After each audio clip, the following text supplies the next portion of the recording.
Hi നമസ്കാരം. Market പൾസിൻ്റെ മറ്റൊരു pre market റിപ്പോർട്ടിലേക്ക് എല്ലാവർക്കും സ്വാഗതം. അപ്പോൾ ഓൾറെഡി ആദ്യം റെക്കോർഡ് ചെയ്തിരുന്ന കംപ്ലീറ്റ് ഓഡിയോ കറക്റ്റായിട്ട് കയറിയില്ലായിരുന്നു. അപ്പോൾ ആഡ് ചെയ്യേണ്ടി വന്നു. ഓക്കെ. അപ്പോൾ ആദ്യം പറയാനുള്ളത് മാർക്കറ്റിലെ വാർഫിയറാണ്. അത് സ്റ്റിൽ അവിടെ ഉണ്ട് എന്നുണ്ടെങ്കിലും കുറച്ചായിട്ട് കുറഞ്ഞു വരുന്നുണ്ട്. അത് ഏറ്റവും ആദ്യം പറയാനുള്ളതെന്ന് പറഞ്ഞു കഴിഞ്ഞാൽ ഇറാൻ്റെ സെക്യൂരിറ്റി എന്ന് പറയുന്നത് ഒരു ചെസ് ബോർഡ് പോലെയാണ്. ഇപ്പോൾ ഇറാഖിൻ്റെ പണ്ട് സദ്ദാം ഹുസൈൻ ഉണ്ടായിരുന്നപ്പോൾ അതിൻ്റെ അകത്ത് ഒറ്റ ആളായിരുന്നു അതിൻ്റെ കൺട്രോൾ എന്ന് പറയുന്നത്. സോ സദ്ദാം ഹുസൈനെ വധിച്ചപ്പോഴേക്കും അതിൻ്റെ കൺട്രോൾ കംപ്ലീറ്റ്ലി ബ്രേക്കായി. അത് ഇനി എന്ത് ചെയ്യണമെന്ന് അറിയാണ്ട് കംപ്ലീറ്റ്ലി ആ രാജ്യം അതിൻ്റെ ഫൈറ്റിംഗ് നിർത്തി എന്നുള്ളതാണ്. എന്നാൽ ഇറാനിലേക്ക് വരുമ്പോൾ അത് നേരെ തിരിച്ചിട്ടാണ്.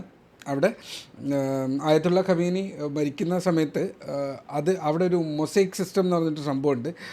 അവിടുത്തെ സെക്യൂരിറ്റി എന്ന് പറയുന്നത് അത് 31 പാർട്ടായിട്ടാണ് അതിരിക്കുന്നത്. അപ്പോൾ അതിൻ്റെ സുപ്രീം ലീഡർ സമ്മതിച്ചു. പക്ഷേ ഓരോ 31 സെക്ടേഴ്സിനും അതിൻ്റേതായ കൺട്രോൾ കൊടുത്തിട്ടുണ്ട്. സോ ലീഡർ മരിച്ചു, ലീഡർ പുതിയത് വരുന്നു എന്ന് പറയുമ്പോൾ അവിടെ താഴത്തെ റൂട്ടിൽ വർക്ക് ചെയ്യുന്ന ആൾക്കാർ അവിടെ വർക്ക് ചെയ്തുകൊണ്ട് തന്നെ ഇരിക്കുകയാണ്. സോ അതിലെ ഒരു പ്രധാനി ഇന്നലെ മരിച്ചു, എനിക്ക് നെയിം പെട്ടെന്ന് ഓർമ്മ വരത്തില്ല. അതിൻ്റെ സുപ്രീം ലീഡറിൽ ഒരാളാണ് അലി എന്ന് പറയുന്നത്. അലി ജാനി അങ്ങനെ എങ്ങാണ്ടാണ് അതിൻ്റെ പേരെന്ന് പറയുന്നത് പുള്ളിക്കാരൻ്റെ.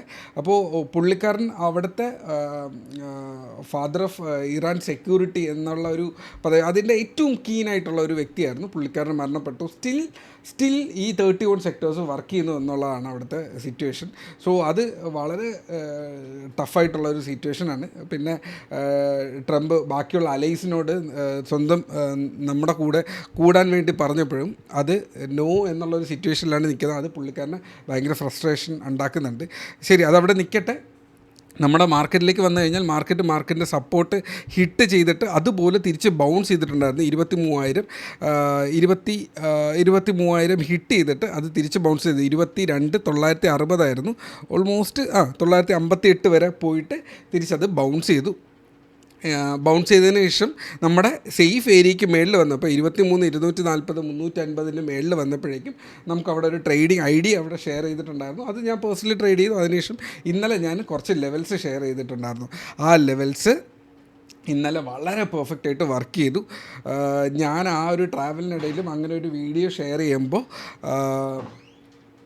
ഞാൻ എക്സ്പെക്റ്റ് ചെയ്തിരുന്നതും എൻ്റെ മനസ്സിൽ ഇതാണ്, ഒരാൾക്കെങ്കിലും അതുകൊണ്ട് യൂസ് ആവണം എന്നുള്ളത്. ഇന്നലെ 2-3 പേര് എനിക്ക് പേഴ്സണലി മെസ്സേജ് ചെയ്തു. ആ ലെവൽസ് അവർക്ക് വളരെ ഇമ്പോർട്ടൻ്റ് ആയിട്ട് വർക്ക് ചെയ്തു. അവരുടെ ട്രേഡിന് അത് പ്രോഫിറ്റ് ഉണ്ടാക്കി കൊടുത്തു എന്നുള്ളത് വളരെ സന്തോഷം കേട്ടതിൽ. ബിക്കോസ് ആ ഒരു എഫേർട്ട് ഇടുന്നത് വേണോ വേണ്ടേ ഒന്ന് മൈൻഡിലുണ്ടായിരുന്നു. എന്നാലും വേണം എന്നുള്ളൊരു ഡിസിഷൻ എടുത്തു. വണ്ടി ഒതുക്കിയിട്ട് അങ്ങനെ ഒരു വീഡിയോ ഇടുമ്പോൾ അത് നിങ്ങൾക്ക് യൂസ്ഫുള്ളായി എന്നുള്ളത് വളരെ സന്തോഷമായിട്ടുള്ളൊരു കാര്യം.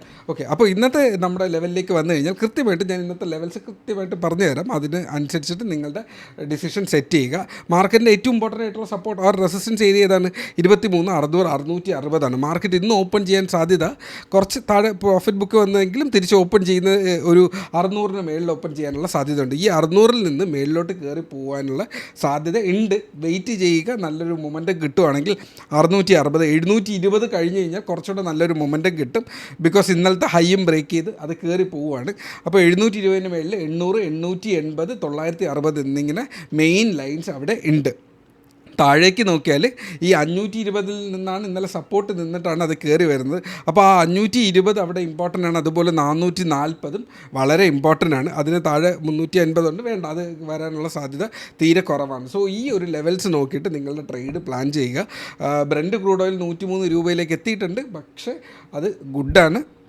നമ്മുടെ മാർക്കറ്റിൽ അധികം റിഫ്ലക്റ്റ് ചെയ്തിട്ടില്ല. അപ്പോൾ നിങ്ങൾ വാച്ച് ചെയ്യാനുള്ള സെക്ടേഴ്സ് ഒന്ന് ബാങ്കിങ് സെക്ടർ, ഓട്ടോ സെക്ടർ, പിന്നെ മെറ്റൽ സെക്ടർ. ഇന്നലെ നമ്മുടെ കയ്യിലുണ്ടായിരുന്ന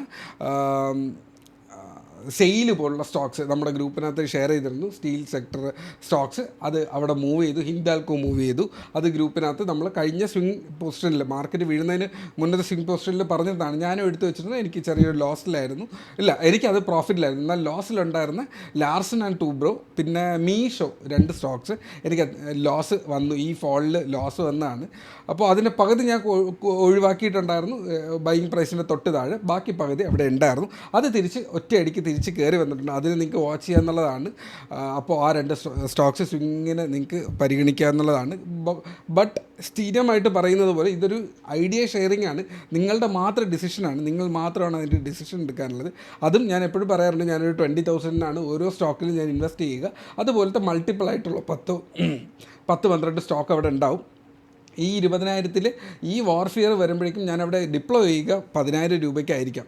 ഒരു എക്സാമ്പിൾ പറയുന്നതാണ്. ചിലപ്പോൾ അത് 30,000 പോയിട്ടുണ്ടാവാം, ചിലപ്പോൾ 40,000 പൊസിഷൻ ഉണ്ടാവാം. അപ്പോൾ എന്താണോ പൊസിഷൻ അതിൻ്റെ പകുതിയായിരിക്കും ഒരു വാർഫിയർ നിൽക്കുമ്പോൾ എടുക്കുക. എന്നിട്ട് വാർഫിയർ മാറിയതിന് ശേഷം ബാക്കിയുള്ള 50% കൂടെ അവിടെ ആയിരിക്കും ഡിപ്ലോയ് ചെയ്യുക. സോ ഇങ്ങനെ ഒരു കാൽക്കുലേറ്റഡ് ആയിട്ടുള്ള ഒരു റിസ്ക് എടുക്കുക എന്നുള്ളതാണ് ഒരു ഇൻവെസ്റ്ററിനെ സംബന്ധിച്ചിടത്തോളം ഏറ്റവും ഇമ്പോർട്ടൻ്റ് ആയിട്ടുള്ള കാര്യം. സോ അതിനനുസരിച്ചിട്ട് പ്ലാൻ ചെയ്യുക. എന്തെങ്കിലും ആവശ്യമുണ്ടെങ്കിൽ പേഴ്സണലി മെസ്സേജ് ഇടുക. നിങ്ങൾക്ക് അതുപോലെ ഒരു കാര്യം, മാർക്കറ്റ് ഇത്രയും വലിയ വോളറ്റൈലിറ്റി കാണുമ്പോൾ ഓപ്ഷൻ ബൈ ചെയ്യുന്ന ആൾക്കാർക്കൊക്കെ നല്ല പ്രോഫിറ്റ് കിട്ടാനുള്ള സാധ്യതയുണ്ട്. ഞാൻ പേഴ്സണലി കാണുന്നതാണ്, ഗ്രൂപ്പിനകത്ത് കാണുന്നുണ്ട്. നിങ്ങൾക്ക് മാർക്കറ്റിൽ വോളറ്റൈലിറ്റി നിൽക്കുമ്പോൾ നിങ്ങൾക്ക് ലാഭം കിട്ടാനും നഷ്ടം കൂടുതൽ കിട്ടാനുമുള്ള സാധ്യതയുണ്ട്.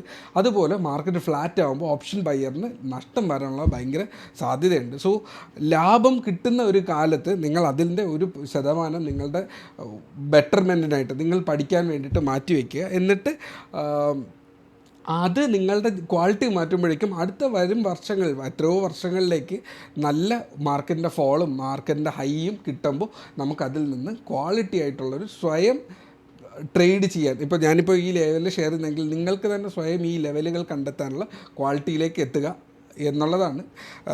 നമ്മുടെ ഗ്രൂപ്പും വർക്ക് ചെയ്യുന്ന അതിന് തന്നെയാണ്, സ്വയം നിങ്ങളെ ബെറ്ററാക്കി എടുക്കുക എന്നുള്ളതാണ്. സോ അത്രയേ ഉള്ളൂ. സ്വയം ഒന്ന് റിവൈവ് ചെയ്യാൻ ചിന്തിക്കുക. എപ്പോഴും ഒരു ബിഗിനറായിട്ടിരിക്കാതിരിക്കുക, കുറച്ചുകൂടെ പ്രൊഫഷണലി ചിന്തിച്ച് നോക്കുക എന്നുള്ളത് മാത്രമേ ഉള്ളൂ. സോ ഇന്നത്തെ അനാലിസിസ് മനസ്സിലായെന്ന് വിശ്വസിക്കുന്നു. Trade safe, take care, by.